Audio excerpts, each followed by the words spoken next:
I recently listened to an audiobook called The Happiness Hypothesis. In it, Jonathan Haidt examines various theories about what produces human happiness. To set the stage, he explores the nature of our mind. We are only partially in control of our own minds. The analogy he uses is like a rider on an elephant. The rider is our conscious mind. It's our reasoning, our logic, our explicit beliefs, that sort of thing. But the far larger part of our mind is unconscious. It's the elephant. Sure, the rider can guide the elephant, but it's not like driving a car. Our subconscious or unconscious mind is the seat of our emotions. It quickly evaluates our experiences and responds far quicker than our conscious mind could.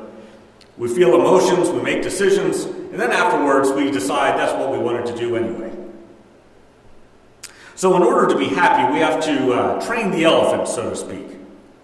We can guide and nudge it, but it's not like we can say to ourselves, be happy. Right? We're not computers to be fixed, but we're plants that need the right environment to thrive.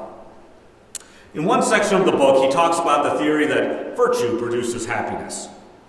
Ancient Greeks talked a lot about virtue. They held that the goal of each citizen is to attain the highest possible virtue, and in so doing, they would serve their community as well as becoming their best self. Until the modern age, great thinkers realized that there are many virtues that support one another. Starting in the 18th century, philosophers sought to reduce everything to a single principle, like applying the scientific method to ethics. Two schools of thought emerged.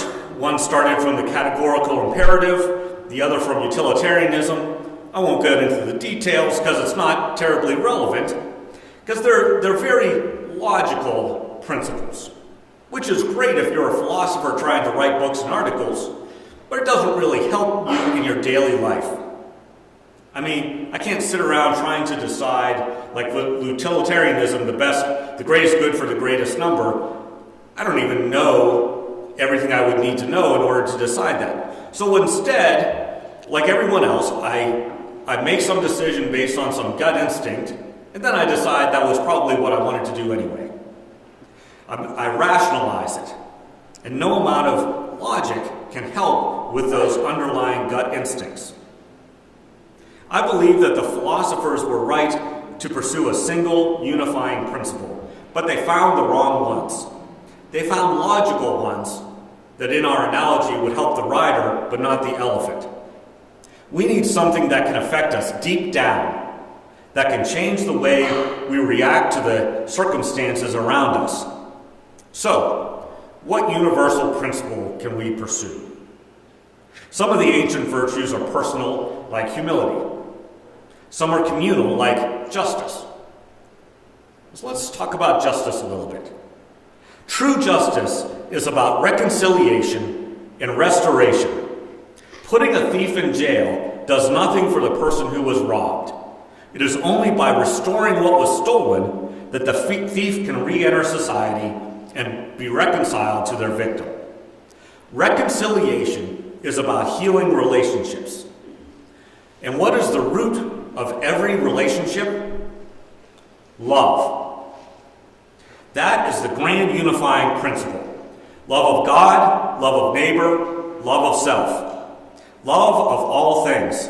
Love is what guides us towards restoration and reconciliation.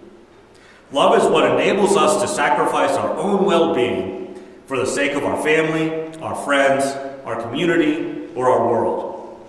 Love empowers us and brings us hope when all seems lost. In a few minutes, I'll read a few verses from the opening of the Gospel of John. He wrote, "In the beginning was the Word, and the Word was with God, and the Word was God. And the Word became flesh and dwelt among us." The Word, or Logos, is the divine ordering principle of the universe. And just what is that principle? Love. The universe was created from love and for love. We are created to love.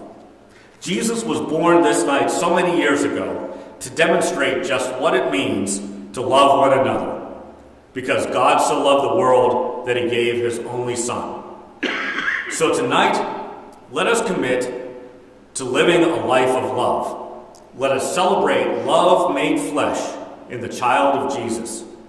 And let us always remember the essential power of love to conquer evil in ourselves and in our world. Amen.